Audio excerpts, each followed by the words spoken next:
Welcome back to Nivedhan Tamil story. Jayakanthan அவர்களின் நந்தவனத்தில் ஒரு ஆண்டி. தூரத்து பார்வைக்கு அது ஒரு நந்தவனம் போல் தோற்றமளிக்கும். உண்மையில் அது ஒரு நந்தவனம் அல்ல, இடுகாடு.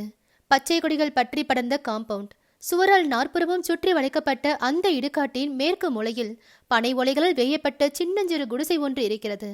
அதில்தான் ஆண்டி வசிக்கிறான். குடிசைக்கு முன்னே வேப்பமர கிளையில் கட்டி தொங்கும் தோழியில் அவன் செல்ல மகன் இருளன் சுகநித்திரை புரிகிறான். அதோ அவன் மனைவி முருகாயி வேலி ஓரத்தில் சுள்ளி பொறுக்கி கொண்டிருக்கிறாள். ஆம், ஆண்டிக்கு மனைவியும் மகனும் உண்டு. அவன் பெயர் மட்டும்தான் ஆண்டி. அவன் இருக்கும் அந்த இடம் தூரத்து பார்வைக்கு தான் நந்தவனம். ஆண்டி ஒரு வெட்டியான். அவன் வாழும் இடம் இடுகாடு. அந்த மயான பூமிக்கு வரும் பிணங்களுக்கு குழி வெட்டுவது அவன் தொழில். அதற்காக முனிசிபாலிட்டியில் மாதம் 7 ரூபாய் சம்பளமும் அந்த இடுகாட்டிலேயே வசிக்க ஒரு வீடும் தந்திருக்கிறார்கள். ஆண்டி ஒரு மாதிரியான ஆள், பைத்தியமல்ல. மகிழ்ச்சி என்பது என்னவென்றே தெரியாத மனிதர்கள் எப்பொழுதும் குஷியாக பாடிக்கொண்டே இருக்கும் அவனை ஒரு மாதிரி என்று நினைத்தார்கள். அவன் உடம்பில் எப்பொழுதும் அலுப்போ சோர்வோ ஏற்படுவதே இல்லை.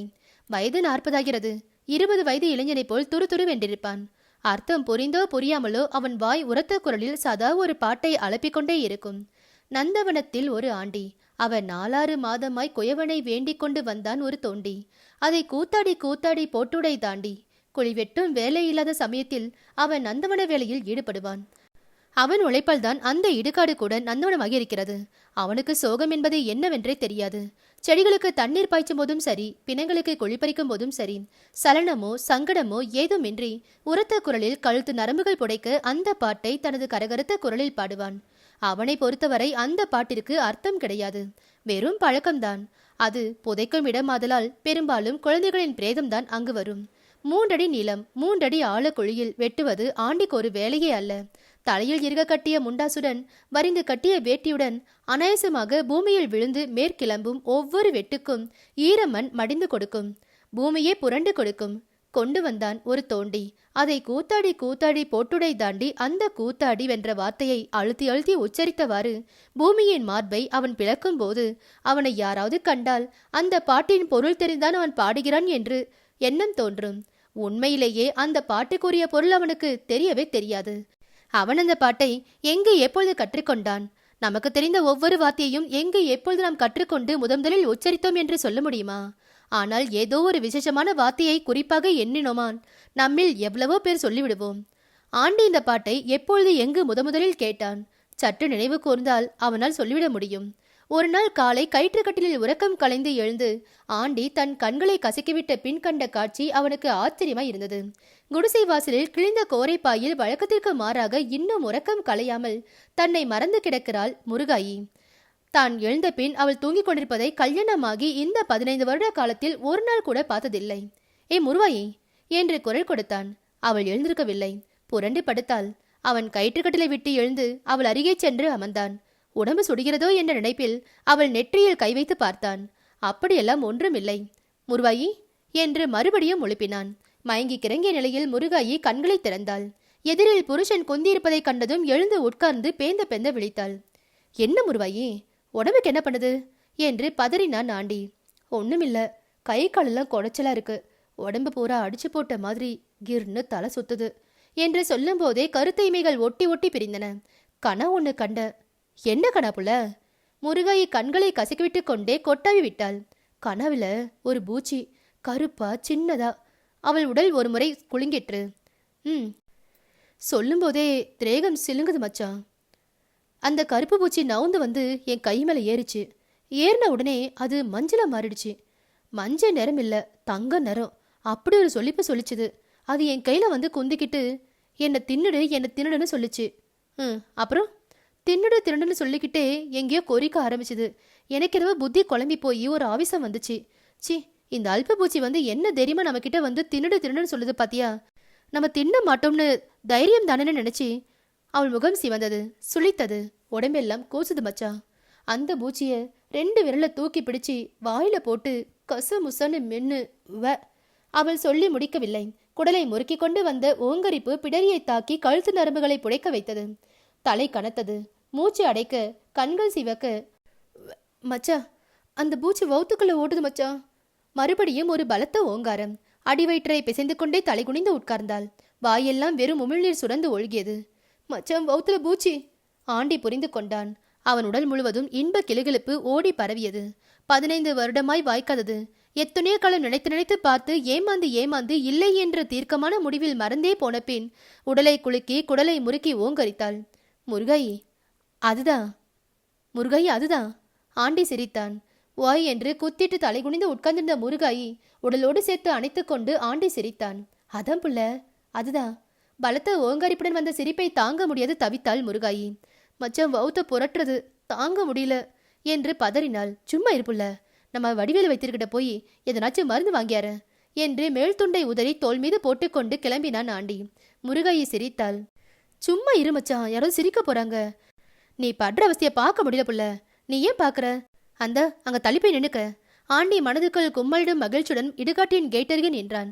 அப்போதுதான் அந்த சாலை வழியே சென்ற காவி தரித்த பண்டாரம் ஒருவன் தன்னை மறந்து லயத்தில் இந்த பாட்டை பாடியவாறு நடந்தான். நந்தவனத்தில் ஒரு ஆண்டி, அவன் 4-6 மாதமாய் குயவனை வேண்டிக் கொண்டு வந்தான் ஒரு தோண்டி.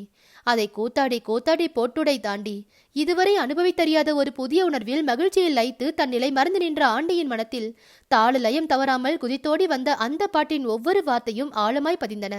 அதை பதிய வைப்பதற்காகவே பாடுவது போல் அந்த பண்டாரம் அந்த 4 வரிகளையே திரும்ப திரும்ப பாடிக்கொண்டு நடந்தான்.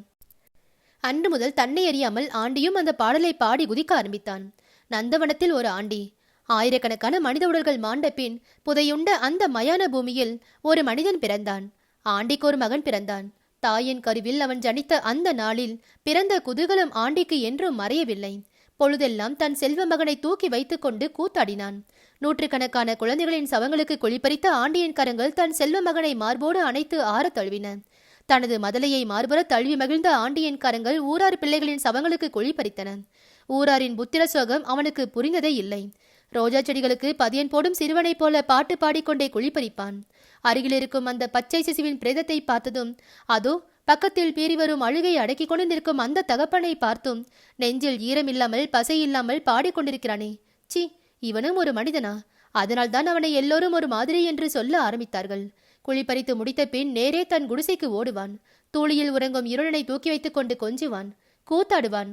அந்த மகிழ்ச்சிக்கு, குதூகலத்திற்கும் பாட்டிற்கு கும்மாளத்துக்கெல்லாம் காரணம் இருளன் தானா? 2 ஆண்டுகளுக்கு பின் எத்தனையோ பெற்றோரின் ஆனந்தத்துக்கு கனவுகளுக்கெல்லாம் புதை குழியாயிருந்த அந்த இடுகாட்டின் மரணம் என்ற மாயை மறந்து ஜனனம் என்ற புதரில் மட்டும் லயித்து குதித்து கொண்டிருந்த ஆண்டியின் சொல்ல என்ன இருக்கிறது? இருளன் ஒரு நாள் செத்து போனான். வாடி இருந்து வரம் கேட்டு காத்திருந்து தவமிருந்து காலம் போன ஒரு நாளில் எதிர்பாராமல் நினைவின் நப்பாசை கூட அருந்து போன ஒரு காலமற்ற காலத்தில் வாராமல் வந்து அவதரித்து ஆசை காட்டி விளையாடி கனவுகளை வளர்த்த இருளன் எதிர்பாராமல் திடீரென்று 2 நாள் கொள்ளையிலே வந்தது போல் போய்விட்டான். ஆசைகளையும் கனவுகளையும் பாழுக்கும் பொய்மைக்கும் பறிகொடுத்த முருகாயி வாயிலும் வயிற்றிலும் அடித்துக்கொண்டு புரண்டு புரண்டு அழுதாள். எத்தனையோ சோகங்களின் திரடுகள் கரடு தட்டி மெழிட்டு போன அந்த மயான பூமியில் தனது பங்கிற்காக அந்த தாய் ஒப்பாரி வைத்து அழுதாள். வேப்ப மரத்தடியில் கட்டி தொங்கும் வெறும் தூளின் அருகே முழங்கால்களில் புகம் புதைத்து குந்தி இருக்கிறான் ஆண்டி. எங்கோ வெறித்த விழிகள், என்னென்னமோ காட்சிகள், எல்லாம் கண்டவை, இனி காண முடியாதவை. அது இருளன் வேலியோரத்தில் தவழ்ந்து சென்றதும் தூளிலிருந்து உறக்கம் கலைந்த பின் தலையை மட்டும் தூளிக்கு வெளியே தள்ளி தொங்கவிட்டு கொண்டு கன்னம் கொழையும் சிரிப்புடன் அப்பா என்று அழைத்ததும், செடிக்கு தண்ணீர் ஊற்றி கொண்டு இருக்கும்போது அவன் அறியாமல் பின்னே வந்து திடீரென்று பாய்ந்து புறம்புள்ளி உடலை சிலிர்க்க வைத்ததும் மகிழ்வித்ததும், எதிரில் இருக்கும் தட்டத்து சோற்றில் வேகமாய் தவழ்ந்து வந்து தனது பிஞ்சு கைகளை இட்டு குழப்பி விரல்களுக்கிடையில் சிக்கிய 2 பருக்கைகளை வாயில் வைத்து சுவைத்து சப்பு கொட்டி கைத்தட்டி சிரித்து கழித்ததும், நெஞ்சோடு நெஞ்சாய் கிடந்து இரவு பகல் பாராமல் நாளெல்லாம் உறங்கியதும், பொய்யா, கனவா, மருளா, பித்தா, பேதமையா? ஆண்டி சித்தம் கொலைவுற்றவன் போல் சிலையாய் உட்கார்ந்திருந்தான். இருளன் தவழ்ந்து திரிந்த மண்ணெல்லாம், அவன் தொட்டு விளையாடிய பொருளெல்லாம், அவன் சொல்லில் கொஞ்சிய சொல்லெல்லாம் ஆண்டியின் புலன்களில் மோதி மோதி சிலிர்க்க வைத்து கொண்டிருந்தன. அதோ குடிசையினுள்ளே அந்த சிறு பாலகனின் சடல மூதி புடைத்து கிடக்கிறது. வாயிலிலும் கண்களிலும் ஈக்கள் மொய்க்கின்றன. நெற்றியில் சாந்து போட்டு கருத்து போன இதழ்களுக்கிடையே பால்மணம் மாறாத இளம் பற்கள் மின்னித் திரிகின்றன. கையையும் காலையும் அகல விரித்து கொண்டு ஆழ்ந்த நித்திரையோ இல்லை செத்துப்போய் விட்டான்.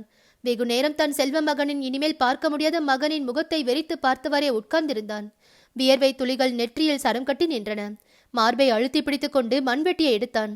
கால்களை அகட்டி நின்று கண்களை மூடிக்கொண்டு மண்வெட்டியை ஓங்கி பூமியில் பதித்தான். நந்தவனத்தில் ஒரு ஆண்டி. அந்த பாட்டு அவன் பாடவில்லை.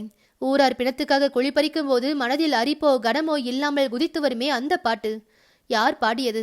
மீண்டும் ஒருமுறை மண்வெட்டியை உயர்த்தி பூமியில் கொத்தினான். நந்தவனத்தில் ஒரு ஆண்டி. மீண்டும் அந்த குரல். யாரது? புலன்களையெல்லாம் அடக்கிக் கொண்டு மீண்டும் மண்வெட்டியால் பூமியை வெட்டினான். மீண்டும் ஒரு குரல்.